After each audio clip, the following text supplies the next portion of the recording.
Vous écoutez, les femmes qui lisent ne sont pas toujours dangereuses.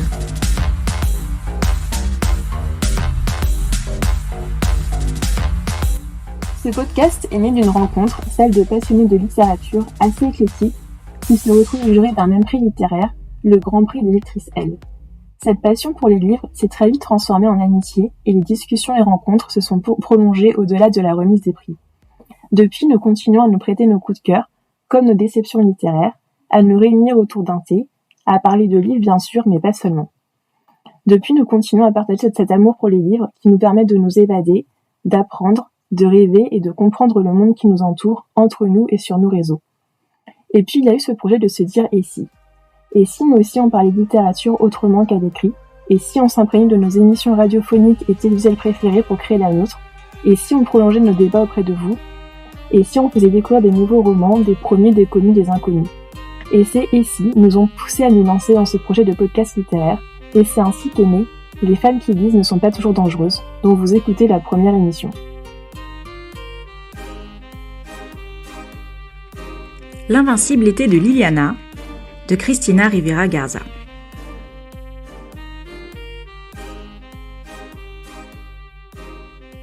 Sachez que j'ai une passion pour les éditions Globe. J'ai été contaminée par les enfants endormis que nous avons eu la chance, lors du prix L, de découvrir. C'est un énorme coup de cœur pour moi. Depuis, je suis fan de leur couverture, ces photos découpées sur un fond blanc, j'adore. Pour notre rubrique Des nouvelles d'ailleurs, je vous propose de découvrir L'invincible été de Liliana, des éditions Globe, donc. Parce que j'avais été influencée par Anaïs.Amandine sur Instagram, qui avait rédigé une très belle chronique sur ce roman, et parce que la couverture me plaît.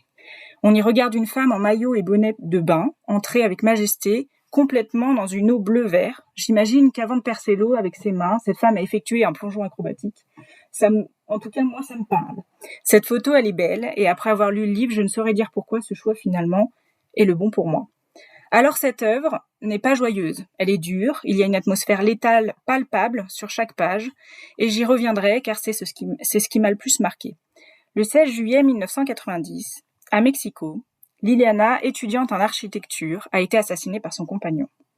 Ce roman est écrit par sa grande sœur qui, des années après, donc 30 années après, décide de fouiller dans les affaires de sa sœur. Sa famille a laissé des archives, et ces archives sont faites de notes, lettres, cartes postales et souvenirs divers car Liliana stockait beaucoup et écrivait énormément. Elle couchait ses pensées, des phrases pêchées de ci de là, Liliana est là, dans ces passages retranscrits. D'ailleurs, ces passages, je sais pas pour vous, mais moi j'ai eu des difficultés rien que par rapport à la police choisie. Ça a été très compliqué pour moi de lire ces moments-là. Je suis consciente qu'ils ont voulu un peu montrer un peu des passages manuscrits, mais moi je m'y suis pas retrouvée et c'est vrai que ça a un peu gâché en tout cas la fluidité de ma lecture. Bref, Cristina Rivera Garza, l'autrice, a également pu rencontrer des amis de sa sœur, ceux qui ont partagé les dernières années de sa courte vie. Elle dresse donc un portrait d'un être que j'aurais pu apprécier.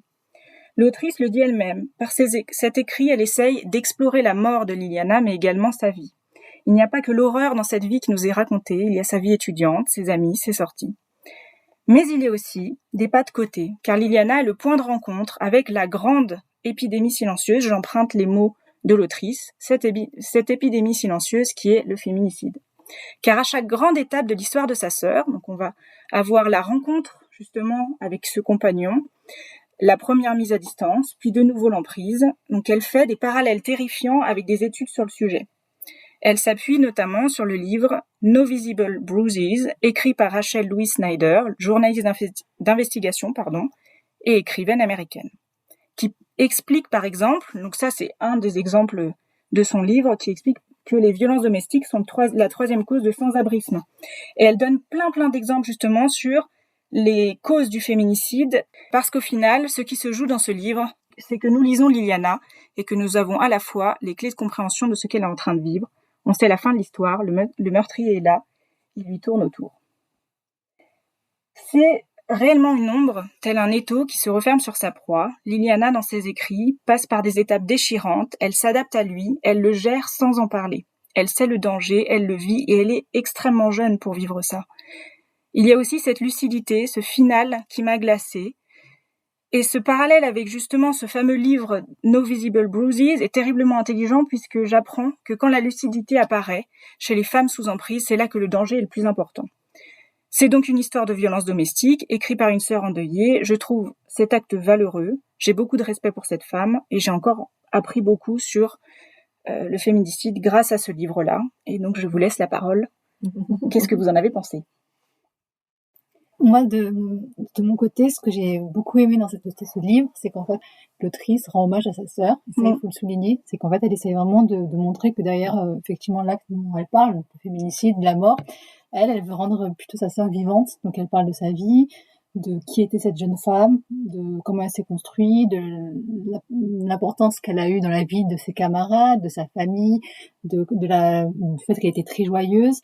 Et aussi, surtout, c'est aussi une manière pour l'autrice de montrer que sa sœur, c'était surtout la vie. En fait, tout ce qui est retranscrit ici, c'est de montrer que la sœur était au-delà de juste un fait divers suite à l'acte d'un compagnon du coup dont on comprend pas vraiment le geste, parce que ce compagnon flotte dans tout le récit. En fait, il est là, on sait qui c'est, mais en fait on parle jamais frontalement de lui, et il est là mais de manière très pernicieuse, et en fait un peu comme une sorte de chape sur toute cette lecture. Et elle, l'autrice, essaye de montrer que effectivement derrière l'acte horrible se cachait du coup une personne qui mérite d'être qu'on la montre non pas dans sa fin, mais vraiment dans la vie qu'elle a vécue tout au long, et de vraiment garder en souvenir non pas sa fin tragique, mais les beaux moments qu'elle a vécu, qu'elle a fait vivre aux autres. Et du coup, pour moi, c'est ce qu'il faut garder de cette lecture. Moi, je te rejoins un peu parce que du coup, en ce qui concerne en fait le compagnon de la sœur de Christina, pardon, je trouve que en fait il est là c'est comme une ombre qui plane en fait, mais on sent que c'est dangereux et que on sent que c'est dangereux en fait. Voilà, elle met pas de la lumière, beaucoup de lumière sur lui vraiment, mais il est là. Voilà, il est là et on sent que voilà il a une espèce d'emprise en fait finalement sur sa sœur. Moi, ce que j'ai bien aimé dans ce livre, c'est la manière dont c'était raconté. Parce que moi, je le perçois un peu comme un cri. C'est comme un cri de douleur, en fait, ce livre. C'est comme si, en fait, elle avait contenu, en fait, sa colère et cette espèce de manque d'injustice pendant très longtemps en elle. Et que, du coup, il a fallu sortir ça, et c'est sorti à travers son livre. Donc du coup, j'ai bien aimé cet aspect-là. Je sais pas si ça vous est déjà arrivé, mais quand on perd quelqu'un ou quand on vit quelque chose de vraiment qu'on n'aime pas, qu'on n'apprécie pas, on se dit mais pourquoi tout le monde n'est pas au courant ? Enfin, il faut que tout le monde soit au courant. Moi, je l'ai vécu vraiment comme ça. Son livre, il fallait que tout le monde soit au courant que, enfin, ça existait déjà, ce type de choses, et c'est un sujet très grave, et il faut qu'on le prenne plus en considération, parce qu'aujourd'hui, on a déjà évolué par rapport à il y a plusieurs années, donc dans les années 90, c'était encore pire. Aujourd'hui, on a quand même le crime passionnel dans les années 90, c'est ce qu'elle explique. Oui. C'est incroyable quand elle explique ça. On se dit, mais on est où en fait ? Donc oui, on a une évolution, mais on connaissait pas Liliana. On sait que ça existe, mais on connaissait pas Liliana. Donc aujourd'hui, je suis contente quand même de connaître l'histoire de cette femme, qui était une femme forte aussi, parce qu'elle a gardé quand même en elle ce qui se passait en fait. Ses amis n'étaient pas forcément au courant de ce qui se passait. D'ailleurs, quand ils décrivent en fait Angel, donc son compagnon, ils le connaissent pas vraiment. Déjà, c'est quelqu'un qui est très renfermé sur lui-même. Il regarde tout le monde comme si tout le monde était suspect. Enfin, il est très bizarre et personne ne l'apprécie particulièrement. Il parle pas beaucoup, etc. Donc, ils ne le connaissent pas vraiment. Et elle n'en parle pas réellement. Donc, du coup, elle a gardé ça pour elle. Et je me dis que peut-être que quand on se retrouve dans ce type de situation, c'est un peu comme ça qu'on réagit, en fait, finalement. On n'a pas forcément envie d'en parler tout le monde, on n'a pas forcément envie, Par culpabilité. pas forcément par culpabilité, mais peut-être par, moi je dirais peut-être par honte. Je pense que la honte peut jouer en fait. Et c'est incroyable parce que quand t'es pas dans la situation, tu te dis, ah, pourquoi elle fait ça comme Oui, ça? tout à fait. J'aurais fait ça. C'est pas forcément vrai en fait. Quand on se retrouve dans ce type de situation, je pense qu'on réagit pas pareil. Même en étant une femme forte. Et je trouve ça incroyable d'avoir une telle emprise sur quelqu'un. Donc voilà. Donc c'est un livre que voilà, j'ai bien aimé. Après la première partie, je la trouvais peut-être moins dynamique parce que bon, on est sur un travail de recherche, des recherches qui n'aboutissent pas, etc. Donc c'est pas très dynamique, mais après elle explique ce qui s'est passé réellement en fait pour elle. Donc voilà, c'est normal. J'ai beaucoup apprécié en fait le roman à partir du moment où on avait les témoignages en fait des amis de Liliana qui montraient en fait quel type de personne elle était. Et je trouvais ça vraiment très touchant parce que ça l'a fait revivre en fait Liliana, je trouve. Non, mais c'est vrai ce que tu dis parce que et c'est surtout un truc qu'il faut pas qu'on oublie, c'est que ça s'est passé dans un pays, donc au Mexique, dans un pays très patriarcal, où effectivement, déjà où le féminicide n'était pas reconnu, mais où effectivement, en fait, la mort de Liliana est passée comme ça, en fait, et sans justice. Sans justice, voilà, c'est ça. Puisqu'il a fui. En fait, oui. Et du coup, c'est aussi ça aussi que pour l'autrice, c'est aussi une manière de faire revivre sa sœur, mais de manière, voilà, elle a vécu, elle a été là. Bah, rendons-lui justice. Alors certes de manière littéraire, voilà, mais au moins montrons qu'elle a existé et que ce geste, qu'au moins qu'elle ait une trace de sa sœur peut-être plus palpable aujourd'hui à travers ce roman. Enfin, c'est plutôt ce documentaire. C'est vrai qu'en plus, Liliana, c'est une femme qui est très lumineuse. Et justement, ce qui est intéressant, c'est qu'elle remette la lumière sur sa sœur et qu'elle la décrive réellement avec tout l'amour qu'elle porte, toutes les passions qu'elle a, même d'avoir des parties de son journal intime, ça nous permet aussi de mieux la découvrir, de mieux comprendre ses pensées. Et c'est vrai que c'est un très beau portrait qu'elle a rédigé. Après, moi, là où j'ai moins accroché sur la forme hybride du texte, le mélange, en fait, avec les enquêtes, les quêtes, les souvenirs d'enfance, les perturbations intimes, les témoignages, je trouve que ça donne un peu un écrit un peu désordonné. Et du coup, ça cache pour moi un petit peu les émotions qu'elle peut ressentir et que, aussi bien l'auteur que Liliana, et c'est ça qui m'a un peu déçue dans la forme hybride du récit. Oui, je te rejoins, justement, c'est ce que je disais par rapport aux retranscriptions, et à la police déjà pose problème, mais moi c'est vrai que les moments où j'ai été le plus touchée, c'est peut-être vraiment les écrits de la sœur. Il y a les entretiens, mais justement, notamment, je sais pas si ça vous a marqué, mais à un moment, elle se dispute avec sa sœur, mais quand elles sont jeunes et qu'elles vivent ensemble, et sa sœur lui dit, mais un truc comme, tu sais pas ce que c'est l'amour, ou tu sais pas ce que c'est aimer. Et ça m'a marqué parce que je pense que ça a dû lui tourner dans sa tête à la sœur. Donc c'est la sœur qui se prend ça dans la figure de son, donc voilà, et je crois que ça, j'ai trouvé ça très fort, parce que qu'est-ce que c'est aimer, justement, est-ce que cette relation, c'est aimer, enfin, Oui. Et finalement, du coup, on se rend compte que Christina s'est aimée parce elle transmet tout son amour à sa petite sœur dans ce roman, et elle lui donne son cri d'amour à travers ce roman. Bah, très bien.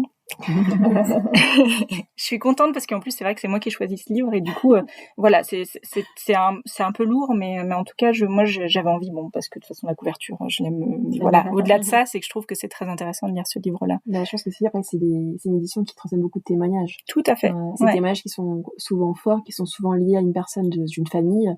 C'est ce qui rend aussi le texte encore plus fort. Et justement, je voulais faire le lien, parce qu'à chaque fois qu'on présente un livre, on a décidé de faire le lien avec un autre livre. C'est un peu, si ce livre vous plaît ou vous intéresse, nous vous conseillons de lire tel livre. Et donc là, je vous ai proposé dans la même édition, La Voix de Sita, qui est encore dans la même thématique, avec l'autrice donc interroge les mythes et les traditions indiennes qui influencent le traitement des femmes dans la société. Et son point de bascule est notamment le triste 10e anniversaire du viol collectif de Nirbhaya, donc dans un bus à New Delhi. C'est une histoire qui a de toute façon fait beaucoup de bruit dans le monde entier. Et donc l'autrice, Cléa Chakraverty, a décidé de questionner les références fondatrices d'une société en montant un procès contre un dieu. Rien que ça. Et justement, j'ai beaucoup aimé cette audace.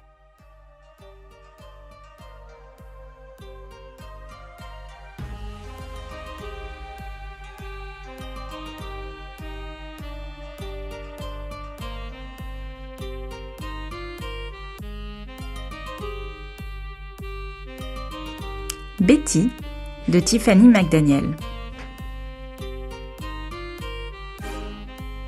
Alors moi j'avais envie de partager Betty. Donc Betty, c'est un roman qui est sorti en 2020. Donc c'est le roman de Tiffany McDaniel. Il me semble que c'était son deuxième roman. C'est un roman qui a été très apprécié à sa sortie. Donc du coup il a eu le prix Fnac 2020, le prix America aussi 2020. Donc on en a beaucoup entendu parler. Alors moi, ce qu'il faut savoir, c'est que c'est pas mon type de lecture à la base. Donc moi je suis très polar, très cosy mystery. Mais celui-là, j'ai eu envie de le lire parce qu'on en parlait beaucoup. Donc du coup, ça m'a donné envie. Et franchement, j'ai eu un coup de cœur pour ce livre. Alors de quoi ça parle ? Donc déjà, Tiffany McDaniel, elle va se baser sur l'histoire de sa mère. Donc elle rend hommage aussi à travers ce livre à sa mère. Betty, c'est une petite fille qui est métissée. Donc son papa il est Cherokee et sa maman est blanche. Donc ils sont, je crois, 7 ou 8 enfants. On parle beaucoup de Betty qui n'arrive pas à trouver finalement sa place dans la société parce qu'elle est métissée, parce qu'on est dans les années 50-60 et parce que en plus d'être métissée, c'est une femme. Donc c'est très compliqué pour elle. On apprend à la connaître, on apprend à connaître sa famille. C'est assez touchant et Betty elle se fait beaucoup. Elle est très moquée en fait à l'école parce que justement à cause de sa couleur de peau, c'est la seule en plus de sa famille à être assez brune. Donc elle a une mat de peau avec les cheveux très noirs, alors que ses frères et sœurs ont plus pris de la maman. Donc du coup, pour elle, la société c'est compliqué, mais en plus de ça, elle a un environnement familial qui est assez complexe aussi. Elle a une maman qui est assez froide et crue. Et je pense que sa mère, en fait, quand on étudie un petit peu sa psychologie, c'est quelqu'un qui a quand même souffert, qui a perdu des enfants. Donc du coup, il y a plein de choses qui jouent. Mais elle est très distante, en fait, finalement. Et Betty, elle se sent beaucoup plus proche, en tout cas dans le roman, c'est comme ça que moi je le perçois, de son papa, avec qui elle échange beaucoup. Et son père ressent aussi sa douleur. Il ressent ce qu'elle peut ressentir. Donc, il essaie de la déconnecter un peu de la réalité en lui racontant des histoires un peu magiques, des légendes Cherokee, et moi je trouve ça très beau et j'apprécie vraiment la relation qu'ils ont tous les deux. Donc il y a ce côté de la maman qui est un peu compliqué, mais c'est pas la seule chose, c'est que Betty elle a également un frère assez complexe. Qui fait vivre un enfer, en fait, on va dire ça comme ça, à ses sœurs. Donc, je vais pas rentrer dans les détails pour que tout le monde puisse découvrir de quoi il s'agit. Mais c'est quelque chose qui touche aussi et qui met un peu en colère parce qu'on se dit, finalement, à cette époque-là, déjà, c'était compliqué pour les femmes.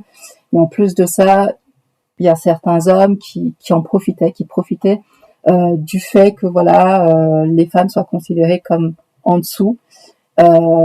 Et que en fait c'était pas des personnes qu'on pouvait aider comme ça naturellement à s'en sortir. Et malgré tout, moi j'ai trouvé que Betty, malgré tout ce qu'elle pouvait vivre, etc., c'était quand même une petite fille forte. Pour moi, c'était une petite guerrière. Alors c'est intéressant parce qu'on la voit grandir aussi dans le roman. Donc ça, j'ai trouvé ça bien. Et puis on voit sa personnalité, on voit comment elle se développe en fait psychologiquement parlant. Et vraiment, c'est un livre que je conseille à tout le monde, à tous ceux qui l'ont pas lu. N'hésitez pas à aller découvrir ce livre sublime. Voilà. Belle présentation. Dis Laura. Pour moi, c'est un roman qui est à la fois sombre et lumineux. Lumineux dans son écriture, dans la transmission, parce que c'est un roman qui parle beaucoup de transmission, de garder, oui, en effet, toute l'âme Cherokee.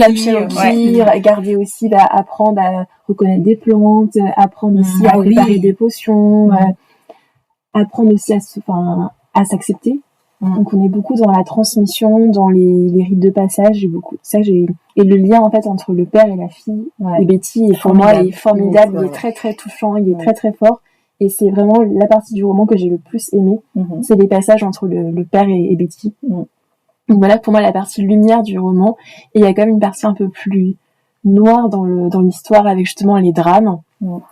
l'inceste qui est très présent, la violence. Il y a quand même beaucoup de passages qui sont très violents. Il y a beaucoup de secrets de famille qui, du coup, accentuent cette violence. Et donc, pour moi, il y a des passages qui nous emportent, où on voit pas les pages passer, on est emporté. Et puis d'autres passages qui sont plus durs et qui, pour moi, sont plutôt en demi-teinte parce que je trouvais que la violence abordée était vraiment très violente. Mais c'est une belle découverte. Et l'auteur, il faut souligner, a vraiment une écriture qui est très stylistique et très très bien maîtrisée. Pour un premier roman. Pour moi, c'est un premier roman, donc je me dis que c'est un deuxième. C'est le deuxième, d'accord. En fait, le premier, il a pas trop marché. Enfin, on n'a pas trop entendu parler, mais celui-là, il a tellement été mis en avant. C'est soit ça l'est déjà, soit ça va le devenir, mais un classique, tout le monde le dit, c'est un classique de la littérature américaine. Donc, je suis d'accord. Moi, de toute façon, à la base, c'est vrai que j'avais eu du mal à me lancer dans ce bouquin-là parce que on en avait tellement entendu parler. À chaque fois, moi, je freine un peu. Je me dis, est-ce que c'est vraiment bien? Est-ce que je vais pas être déçue? Au final, j'ai énormément aimé. C'est très beau, j'aime beaucoup l'écriture, c'est très fluide, j'en s'y sens bien. Et puis, alors je vais pas reparler du père qui en effet pour moi, il m'a charmé complètement et j'ai eu terriblement envie d'être avec lui. Par contre, ce que j'ai trouvé fascinant, c'est la description de cette jeune fille qui est en fait la garante des secrets de la famille. Et ce positionnement-là, il est extrêmement bien décrit puisque on la voit on rentre dans sa tête où elle se dit qu'est-ce que je peux faire pour aider, et quand elle aide, c'est pas forcément efficace, et parfois c'est même encore plus difficile. Et moi j'ai beaucoup de tendresse pour cette jeune fille qui en effet apprend tout ce qui va mal dans sa famille, elle sait tout, et elle essaye de faire au mieux pour que du coup ça se passe bien, mais voilà, je la trouve très courageuse. En effet, elle est forte, mais elle est forte pas parce qu'elle le veut, c'est que en fait elle se rend compte qu'il y a plein de problèmes, et en plus de ça, elle a conscience que ce qui se passe c'est pas normal. Et donc le fait qu'elle soit le maître des secrets de la famille, c'est un rôle qui est extrêmement dur à jouer, et j'ai trouvé que ça avait été extrêmement bien décrit. Donc voilà, moi j'ai beaucoup apprécié, et je suis assez amoureuse de ce livre. Je te laisse la parole du coup, Mila. Oui, alors du coup moi Betty, c'est un roman que j'ai lu il y a très longtemps, je l'ai lu en 2021. Et très honnêtement, j'en donné beaucoup de ce roman, et j'ai pas été déçue parce que ce roman, il a tout pour effectivement devenir un classique, même ça l'est. Et pour être honnête, moi je l'avais lu justement en mai 2021 exactement, et je l'ai pas relu depuis. Et en fait, tout me reste encore en tête. J'ai encore les personnages, j'ai encore l'histoire. Et donc quand on dit que ce sera un classique, pour moi c'est indéniable, c'est sûr que ça le sera, parce que ce roman il marque, je pense, à jamais. Et en fait, pour moi Betty, c'est surtout une jeune fille, et c'est surtout, elle représente l'enfance qui rencontre le monde des adultes. Et en fait, le fait, elle a une vision très naïve de la vie, je veux dire une vision très enfantine de la vie, etc. Et en fait, plus elle va découvrir ce qui l'entoure, les gens qui l'entourent, le racisme, les violences dans sa famille, ou de la part d'étrangers, parce que du coup elle subit quand même le racisme ambiant, même si elle s'en rend pas compte. Et du coup tout ça va faire en sorte que elle va changer, enfin elle va voir son monde un peu changer, et pas s'ébranler, mais presque, parce qu'en fait elle vivait dans son petit cocon, et le fait de découvrir tout ça, c'est comme si elle avait une certaine nouvelle vision du monde, et du coup elle découvre peut-être, elle découvre une nouvelle facette de sa vie qu'elle n'aurait pas en fait eu si elle s'était pas confrontée à toute cette méchanceté de son innocence primaire. Et surtout effectivement le rôle du père, pour moi il est exemplaire. Je veux dire, je pense que tout le monde rêverait d'avoir une figure comme ça autour de lui, qui effectivement il est là pour épauler à la fois sa famille et sa fille. Il est vraiment l'exemple du père exemplaire, et c'est quelqu'un qui essaie vraiment de tout porter et de montrer les côtés positifs de la vie. C'est surtout ça qui est bien, c'est qu'il est vraiment très lumineux, la figure par intérêt, c'est elle est à la fois, c'est à la fois le père, et effectivement dans toutes les valeurs qu'il transmet, que ça soit sa vision de la tolérance, de la bienveillance et du respect des autres. pour moi, en fait, il a montré à Betty et au lecteur toutes les règles qu'il fallait suivre pour construire sa propre vision du monde. Ouais. Et il y a autre chose que j'ai beaucoup aimé dans ce roman, c'est que Betty, finalement, pour se rendre un peu plus légère et exprimer, voilà, ouais. Pour extérioriser, merci, tout ce qu'elle ressent, etc., elle écrit. Donc du coup, elle écrit, elle met tous ses écrits dans des bocaux, elle va les cacher, etc. C'est magnifique, ça. Extraordinaire. Oui. Et c'est comme si, en fait, finalement, Tiffany, elle reprend les écrits de sa mère pour pouvoir les exposer encore une fois. Donc on revient encore à l'exposition de ce qu'on a pu vivre ou de ce que quelqu'un de proche a pu vivre au monde, en fait, finalement. Donc c'est comme si elle lui rendait un peu justice, un peu comme avec Christina, avec sa sœur, etc. L'autrice de l'invincibilité. Oui. Voilà. Donc on revient encore à cette exposition que moi je trouve intéressante, en fait. Et si je devais faire le lien avec un autre bouquin, je dirais qu'en fait il se rapproche un petit peu, c'est le même type d'histoire, en fait, que Ne tirez pas sur l'oiseau moqueur d'Harper Lee.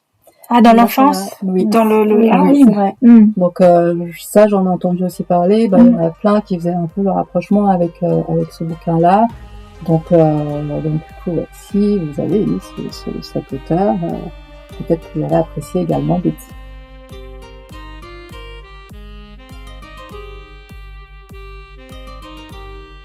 La fille du lac Placide de Marie Charelle.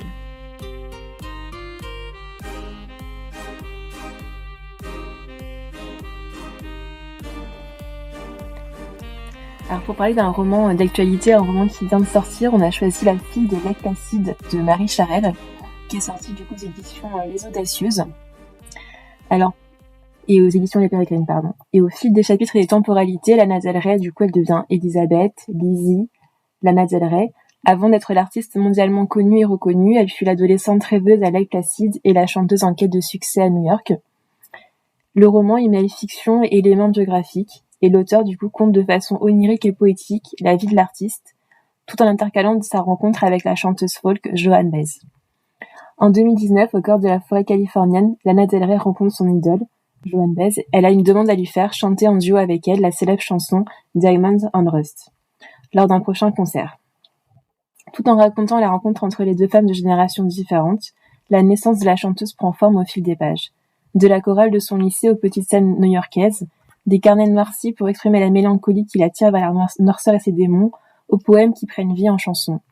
Des premiers échecs commerciaux au succès mondial de Video Games, dont on se souvient tous du clip qui a eu des millions de vues. Lana Del Rey a choisi donc de renoncer au A pour le E, en écoutant les conseils d'une voyante. Elle veut toucher les étoiles et connaître la dure réalité des critiques et des jaloux. 4 décennies séparent les deux artistes, et pourtant elles ont de nombreux points communs. En plus de leur voix talentueuse et de leur pub remarquable, elles sont toutes les deux de grandes poétesses, de grandes compositrices, mais elles sont aussi des femmes très engagées, très nostalgiques aussi de la société américaine.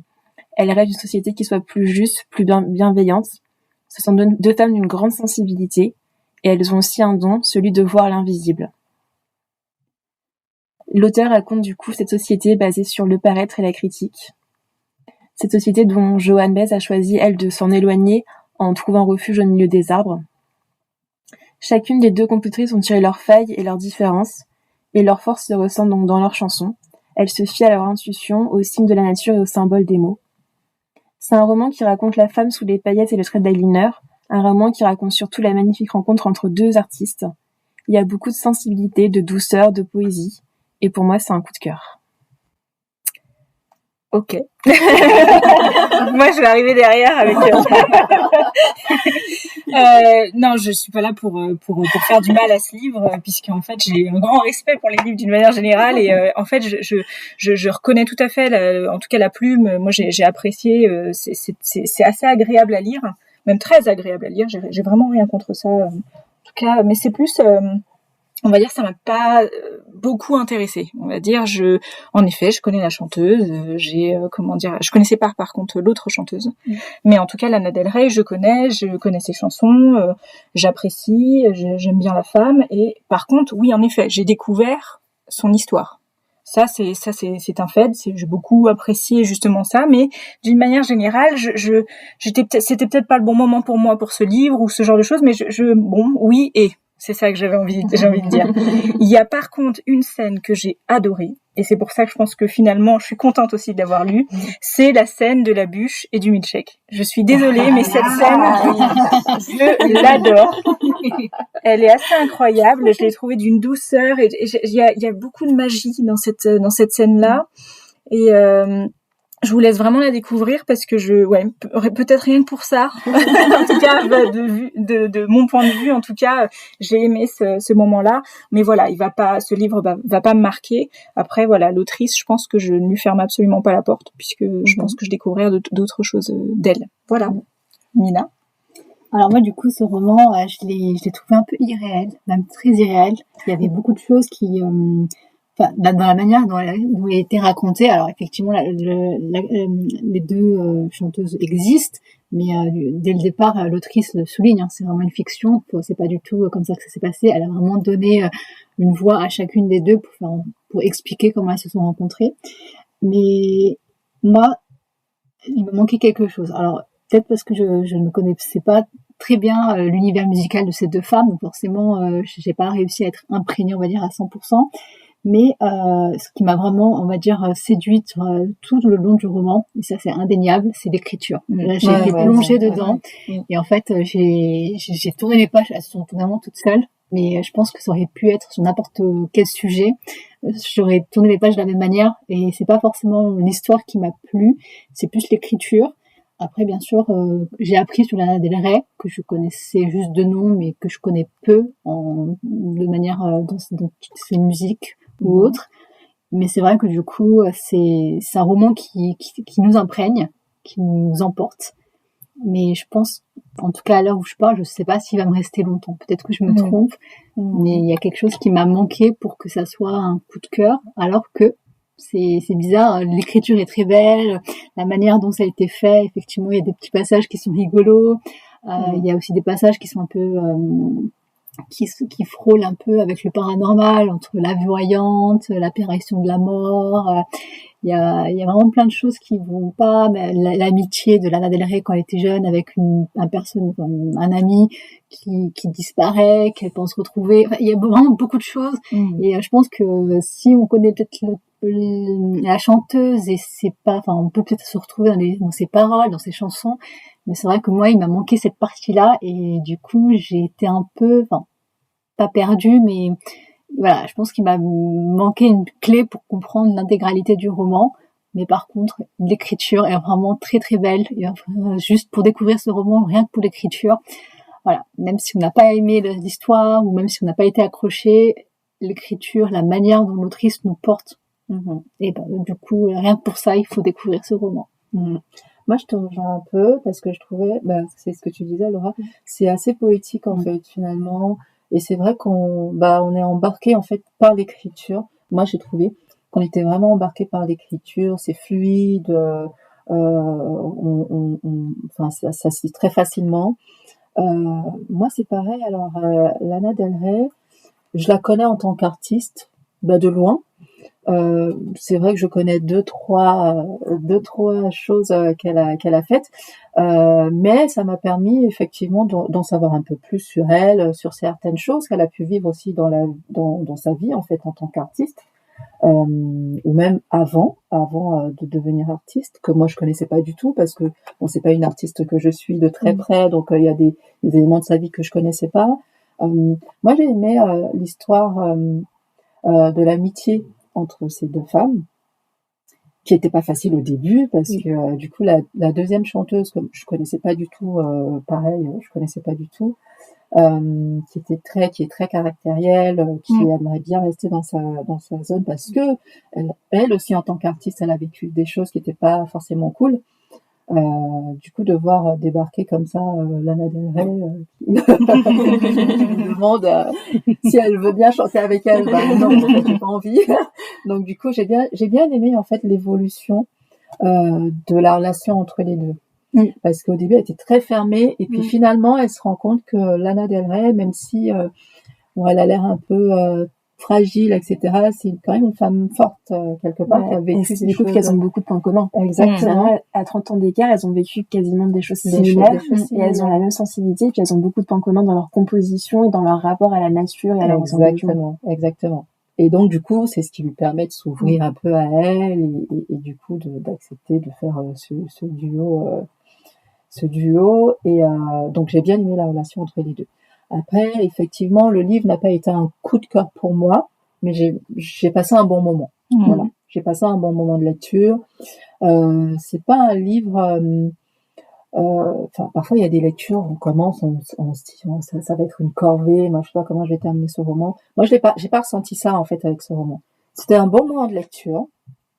J'aimais bien l'ouvrir, le lire, etc. C'était très bien. Mais c'était pas un coup de cœur. Voilà. Donc, c'est ce que je peux dire sur ce livre-là. Voilà. Bon moment de lecture, mais pas coup de cœur. Et la couverture est belle, par contre. La couverture est très jolie. Ça décrit bien l'univers onirique du roman. Oui, ce rose, ce violet, la nature. Ça, c'est vrai. C'est très joli. Et donc, pour essayer dans le côté musical et surtout l'envers du décor de cet univers qui est très loin finalement des paillettes, quand on creuse un petit peu, c'est souvent très difficile. Je vous conseille le livre de Martin Dumont qui vient de sortir aussi, Tempo. Et lui aussi décrit la passion musicale, cette passion des fois un peu destructrice, et aussi la difficulté de faire sa place dans les milieux. Ce n'est pas forcément, on ne devient pas une star tout de suite, et même des fois jamais. Et donc, je crois que c'était 2 points communs de ces 2 romans que je vous recommande.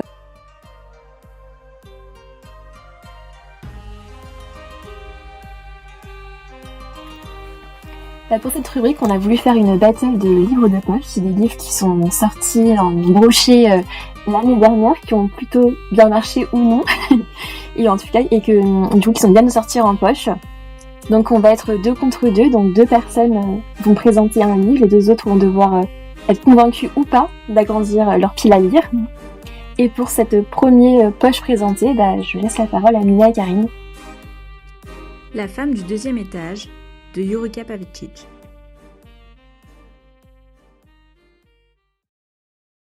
Pour présenter ce roman, je vais d'abord lire la critique faite par le magazine Elle, qui se trouve en 4e de couverture. Donc c'est un polar à rebours, une analyse psychologique sur les haines familiales. Ce roman transcende les genres.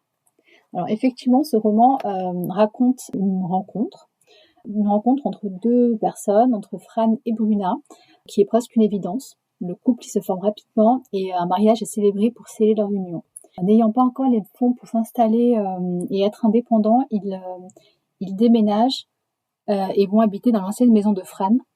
Ils vont habiter dans leur premier appartement ensemble. Cette étape marque leur nouvelle vie.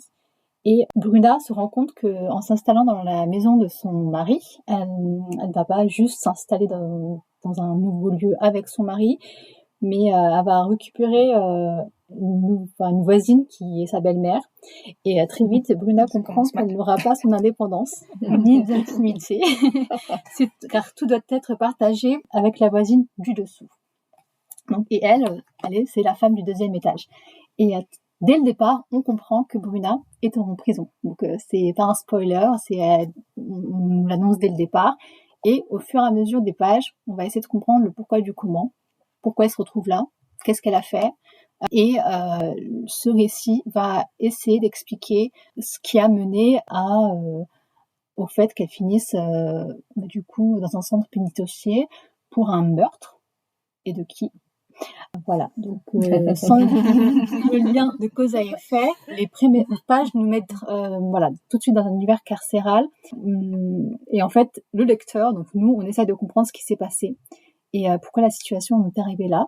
Je sais pas si tu veux compléter, Karine. Oui, je vais juste dire, moi j'ai trouvé ce bouquin excellent et je trouve qu'on n'en parle pas assez. J'ai pas vu beaucoup passer, en tout cas sur les réseaux sociaux. Moi, je l'ai pas vu non plus. Voilà, il est vraiment très bien. C'est un très bon polar. En fait, ce que j'ai apprécié dans ce livre, c'est que c'est l'histoire banale en fait d'une femme qui rencontre un homme, voilà, et ils se marient. Donc c'est banal en fait, ça commence de manière très banale. Et finalement, sa vie va changer à partir du moment où elle va s'installer avec cet homme-là chez la belle-mère, puisque c'est c'est quand même, l'immeuble appartient un peu à la belle-mère puisque elle gère un peu tout et puis elle a toujours eu l'habitude d'avoir son petit-fils, son fils à côté d'elle, donc c'est elle qui donne les grandes directives, quoi. Donc finalement, Bruna, elle doit en fait, elle doit s'adapter au fait que sa belle-mère soit là et qu'elle donne les ordres et parfois la belle-mère, elle a aussi elle a une manière parfois d'agir, hein, ça se voit vraiment dans sa manière d'agir, Très qui envahissante. montre, voilà, elle est très envahissante et c'est juste pas possible pour Bruna. Donc finalement, on voit petit à petit comment, dans le récit, les choses se dégradent et en fait, comment est-ce que Bruna arrive en fait à commettre l'irréparable. Voilà. Surtout qui Et est voilà. C'est pour ça qu'on veut c'est voilà. Déjà. On sait pas ce qui se passe et en fait effectivement c'est un roman très fort car il présente une situation universelle. Donc là ça se passe en Croatie, donc à Split exactement. Et en fait nous en tant que lecteurs on est à la fois juge de la situation et en même temps on a une certaine empathie qui nous prend tout au long de la lecture parce qu'en fait on sait pourquoi Bruna a fait ça. Donc voilà. Et on sait qu'elle est fautive, mais est-ce que la vraie question c'est est-ce que c'est la seule à être mise en cause? Parce qu'en fait aujourd'hui c'est elle qui purge une peine, mais est-ce que c'est vraiment la seule à être fautive? Est-ce que son entourage n'a pas joué, n'a pas fait en sorte qu'elle soit là, parce que, enfin voilà. Donc il y a beaucoup de choses, plusieurs petites questions qui se posent, et en fait toutes ces interrogations font qu'on ne peut pas avoir un avis tranché sur les faits. En tout cas, moi, à la fin de la lecture, j'ai pas pu, parce que certes, elle commet un acte certes irréparable, mais on a quand même tout le côté psychologique et ce côté très qui prend et on se dit qu'est-ce que j'aurais fait à sa place, est-ce que moi aussi j'aurais pu faire ça, et surtout moi ce qui m'a beaucoup pris dans ce roman, c'est qu'effectivement elle fait quelque chose, elle commet un acte elle commet un crime, enfin voilà, on a dit le mot, mais est-ce que son entourage savait? Est-ce que ce crime, enfin, c'était pas un crime, est-ce que c'était pas quelque chose qui aurait pu arriver, enfin, qui aurait dû arriver dans cette situation, irrémédiablement, et que tout le monde a laissé faire, parce que tout le monde savait que peut-être un jour ça allait arriver, tout le monde a été témoin ou spectateur de ça, personne n'a rien fait. Et du coup, c'est elle qui paye, mais est-ce que c'est la seule fautive? Voilà, c'est vraiment ça qu'il faut se poser la question. Et c'est sur ça que le roman il est fort, c'est qu'en fait il prend, enfin vraiment, il permet de se mettre vraiment à la place de Bruna. C'est ça. Et d'habitude quand on lit, enfin la plupart du temps quand on lit un roman où il y a quelqu'un qui a commis un acte irréparable, ou peu importe, quelque chose de pas bien, qu'on trouve pas bien, que notre conscience trouve pas bien, on se dit c'est pas bien, pourquoi la personne a fait ça, mais là on se dit peut-être que j'aurais été à sa place, j'aurais fait pareil, quoi. Parce que en fait ils mettent tous les éléments, ils mettent tous les éléments pour que toi tu te mettes à la place de Bruna et que tu te dises non, ça c'est pas juste en fait. Donc du coup franchement c'est un très très bon auteur. Et puis ce qui est assez intéressant, c'est que du coup comme elle est en prison, donc elle reçoit la visite de certaines personnes, dont sa mère, donc la mère de Bruna, qui vient lui rendre visite. Et du coup tout le monde dit ben oui, j'aurais peut-être dû t'aider à cette époque, enfin c'est ce moment-là. Et en fait et c'est là que en fait on se dit mais oui, t'aurais dû intervenir, enfin voilà. Mais c'est facile de juger une situation après coup, parce que c'est vrai qu'on se dit toujours j'aurais pu faire ça, mais pour moi on a laissé Bruna dans une situation inextricable où elle pouvait rien faire. On l'a pas piégée, mais presque. On a pas essayé de l'aider, essayé de l'aider, ouais. On l'a regardé faire, on s'est dit on verra bien ce qui va arriver, et au final quelque chose est arrivé, et après elle se retrouve jugée pour ce qu'elle a fait, sachant que tout le monde l'a laissée dedans. En fait c'est comme si elle était dans un bourbier, elle s'est enfoncée dedans, et en fait quand elle appelait éventuellement à l'aide, tout le monde a dit non, moi je suis pas disponible, etc. Et en fait une fois qu'elle s'est retrouvée embourbée dans une situation, tout le monde l'a jugée, alors qu'en fait on aurait pu l'aider dès le départ. Voilà. Et c'est ça qui est vraiment ce roman, vraiment il faut le lire, parce que je pense que on n'en sort pas, enfin il n'y a pas un avis tranché. C'est vrai qu'à la fin on peut pas dire oui c'est vrai ou pas, c'est c'est une fin qui, je sais pas comment expliquer correctement, mais Je trouve que c'est une fin réaliste. c'est une fin réaliste, ouais, voilà. Ouais, c'est une fin réaliste. Ça se passe comme ça se serait passé dans la vie de tous les jours. C'est ça. Et c'est ce que j'ai bien aimé aussi avec ce roman. Avez-vous envie de le lire? Ça va attiser notre curiosité. Le pitch, à deux, je trouve que vous êtes bien Déjà, complétés. pour connaître la victime. Justement, j'ai pas exprès de Jit, parce que sinon, en fait, si on le dit, on Ah bah le fait pas non. tout de suite. Non, Mais non. en fait, Pas c'est, spoiler. faut pas, non, ouais, parce que c'est, Moi, ce que je veux, j'ai juste dire, c'est que donc il y a une belle-mère, donc c'est hyper intéressant déjà. Ça commence super bien. envahissant. Par contre, moi qui suis très couverture, moi je choisis mes bouquins en fonction des couvertures. J'avoue que sincèrement, vous ne le pitchez pas, je le prends pas. Pareil. Pareil, la couverture, elle n'est pas du tout attirante. Si on peut vous la décrire un peu, donc en fait il y a des barreaux, c'est très flou de toute façon et on voit une silhouette de dos, de dos qui regarde donc à travers les barreaux et là il me semble que c'est la mer. Ouais. Moi oui, bon après moi c'est vrai que c'est pas mon genre de prédilection le policier, ce genre de choses, donc je pense que doublement j'aurais été empêchée psychologiquement de le lire, on va dire. Mais vous l'avez très très bien, vous m'avez convaincue, hein. Oui, voilà. On va se le battre pour en partir avec Exactement. En tout cas, il est publié aux éditions Point, donc n'hésitez pas à le lire. J'allais dire une grand-mère, mais non, il y a une belle-mère. Une belle-mère. Je suis désolée, mais ça, c'est vraiment... Pour la belle-mère envahissante et pour la victime, on va le lire. Moi, ça me va très bien. Bah oui, on va se battre, du coup. On est convaincus, merci. Et on veut le lire. Et on vous fera un retour rapide au prochain podcast si vraiment ça valait le coup, quoi. Si on regrette.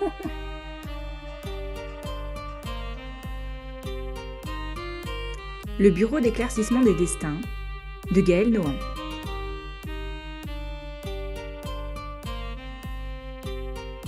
Alors depuis 25 ans, Irène elle travaille à l'International Tracing Service en Allemagne. Et donc son métier, c'est un métier d'archiviste où tous les jours elle plonge dans les dossiers pour répondre à des requêtes de survivants de la Seconde Guerre mondiale. Donc elle, c'était une Française qui arrive en Allemagne par amour et qui n'en est jamais repartie malgré son divorce. Et donc elle travaille dans un lieu qui est chargé d'histoire, mais elle se sent à sa place et investie d'une mission, celle donc de répondre aux requêtes des survivants. Et en octobre 2016, elle a soit confié une nouvelle mission, celle de restituer les objets rapatriés des camps, et donc pour permettre aux descendants de recevoir une part de leur histoire et un souvenir de leurs disparus. Et donc elle commence à regarder donc tous ces objets qui sont entreposés dans des salles, et pour chaque objet, elle se rend compte qu'il y a une personne derrière, aussi un secret de famille et un pan de l'histoire à découvrir. Et donc elle se met à rechercher à qui cet objet a appartenu. Donc c'est un pierrot, c'est un bijou, et elle se met à creuser au fur et à mesure, et donc on découvre des morceaux de l'histoire, on découvre aussi des personnes derrière cette histoire et des familles qui ont des fois du coup ont eu des disparus, ont eu aussi des secrets, et on replonge avec elle donc en fait dans ces années de guerre. Donc je trouve que c'est un roman qui a eu beaucoup de recherche, beaucoup de documentation, et donc moi personnellement j'avais jamais entendu parler de ce service-là, j'avais jamais entendu parler de ces missions que font des archivistes. Et c'est un roman qui m'a passionnée, mais comme tous les romans de Gaëlle Nohan, à chaque fois, elle sait nous raconter un pan de l'histoire, elle sait du coup rendre intéressant ses documentations et ses recherches, et c'est vraiment un livre qui est passionnant. Alors moi je vais compléter, mais avec ma vision. Je sais pas si vous allez être convaincus, mais je te rejoins complètement sur le sujet qui est vraiment passionnant. C'est ces parties-là que moi j'ai le plus apprécié. Moins sur finalement le second sujet qui est finalement il y a ces objets qu'il faut rendre aux familles, et je sais pas pourquoi ça m'a moins touchée, quoi. Alors que du coup derrière il y avait il y a plein de sujets de toute façon dans ce livre-là et donc ça nous donne envie d'aller voir autre chose, d'aller se renseigner. Il y a cette fameuse chef Eva qui du coup ce personnage qu'elle a rencontré qui ne fait plus partie en tout cas de cette organisation et du coup on apprend des bouts de sa vie et j'ai trouvé ça passionnant. Je me suis dit j'aurais aimé en savoir plus, j'aurais aimé que ce soit plus centré sur elle. Donc voilà, une petite déception là-dessus. Et également à un moment dans sa recherche elle rencontre un Américain qui a également participé pendant les grandes heures de cette organisation-là pour refaire le lien entre les enfants qui ont quitté l'Allemagne et du coup qui ont été adoptés par soit des Américains, soit des Européens, mais en tout cas retrouver pour qu'ils puissent retrouver leur famille. Et ça, j'ai trouvé ça génial aussi. Mais ça m'a manqué. Enfin, il m'a manqué des informations sur ces sujets-là. Et je peux pas dire que j'ai détesté ce livre-là puisque c'est très bien écrit, que en fait c'est même passionnant. Mais le sujet des objets, malheureusement, je suis peut-être insensible, hein, mais m'a moins intéressée, alors que je trouve qu'il y avait tellement de choses à voir. Donc c'est une petite frustration qui au final me pousse, moi en tout cas m'a poussée à aller voir, à aller me renseigner. Donc finalement le job du livre en tout cas les objectifs ont été remplis puisque finalement moi ça m'a aussi donné envie de me renseigner plus sur cette organisation-là qui avait son rôle et notamment toute la partie politique de cette organisation, la place de cette organisation au sein de l'Allemagne qui du coup sortait de cette guerre-là. Vraiment ça c'est passionnant. Donc voilà, c'est un querelles familiales. Tout à fait. Parce que du coup ça entraîne des querelles familiales et après je te rejoins, oui, c'est vrai que c'est un roman qui est très dense. Ouais. Où il y a beaucoup de sujets historiques qui sont abordés, beaucoup de documentation. Et je trouvais que moi c'était bien ficelé et que jamais on s'ennuyait, jamais on se perdait et qu'elle savait nous remettre vraiment sur les sur les liens, sur les histoires. Mais voilà, je pense que c'est difficile, je trouve, de dire non à ce livre aussi. C'est-à-dire que je pense que quand on est intéressé par l'histoire et que du coup on a l'envie justement de creuser davantage, je trouve que ça c'est une petite pépite, cette organisation dont on a très peu entendu. Enfin moi je sais pas, je suis pareil, je n'ai jamais entendu parler. Et donc du coup je trouve que c'est encore un truc qu'on sort des placards et on se rend compte que ça on n'a pas parlé. Et en fait je me dis il y aura toujours des secrets liés à cette période de l'histoire. Et donc en tout cas moi je trouve que ça vaut le coup de lire. Voilà. Et puis moi je trouve que c'est aussi un livre qui finalement, même s'il parle du sujet de Seconde Guerre mondiale, il reste quand même d'actualité parce qu'il parle aussi de la place de l'Europe, des liens des pays aujourd'hui vis-à-vis de l'Europe. Il parle aussi finalement d'écologie, avec son fils qui est très engagé au niveau dans l'écologie. Et en même temps, il invite aussi à la mémoire collective. Tout à fait. Et c'est un beau travail de mémoire collective et je trouve que c'est aussi des thèmes qui sont abordés dans ce roman. Écoute, alors ouais, de toute manière, dès qu'on me parle de ce genre de choses, moi c'est bon. C'est bon, c'est validé. C'est convaincu. Donc on s'est embêté à faire tout un... Oui, moi ça me donne envie de le lire. On va bien le découvrir. Pareil, moi aussi, mais pour le côté enquête, recherche, c'est ça.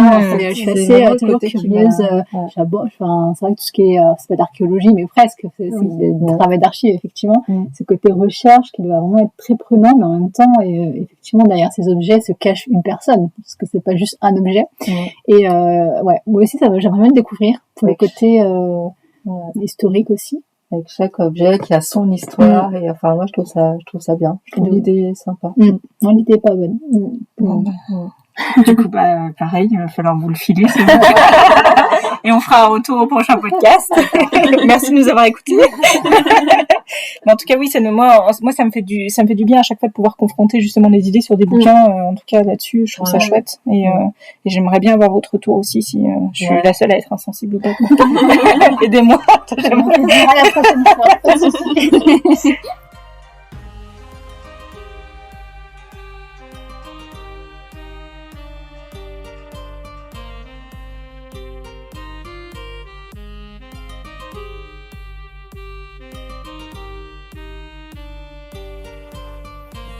Merci d'avoir suivi cette première émission. On espère que vous allez courir dans votre librairie, acheter tous ces livres et augmenter votre pile à lire. Tout à fait, on aimerait bien que vous nous fassiez des retours. Après, je sais que c'est la première et qu'on n'est pas très connus, mais en tout cas, c'est vrai que l'idéal, c'est qu'on ait aussi des échanges avec vous. N'hésitez pas à nous dire si un des romans vous a plu, si vous a donné envie de lire un des romans, et surtout, n'hésitez pas à nous dire ce que vous avez, voilà, ce que vous voulez. C'est ça. En tout cas, nous, on a pris plaisir à pouvoir vous présenter ces romans-là. Et puis, on vous dit à très bientôt. À bientôt. À bientôt. À bientôt.